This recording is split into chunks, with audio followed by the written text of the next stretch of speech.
Kung ang edad mo ay 31 to 40 years old at target mo makapag-ipon ng 600,000 after 20 years, kailangan mag-ipon ka ng 30,000 per year sa loob ng 20 years kung nilalagay mo ang pera mo sa unan or sa savings account.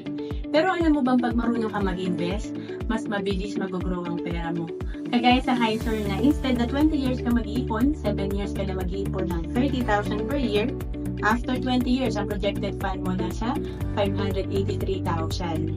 Ang Kaiser ay good as cash after 20 years at kapag hindi pa natin kinuha ang fund natin, ito ay patuloy na mag-grow sa investment at may healthcare benefit pa rin tayo.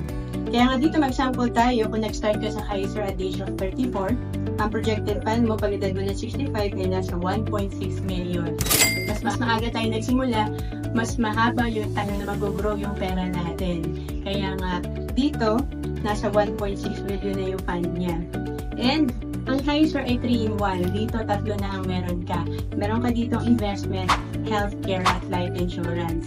At kung OFW ka, pwede ka mag-apply sa Kaiser online. To know more about Kaiser, message mo lang ako sa FB, Rohan Salis Capistrano.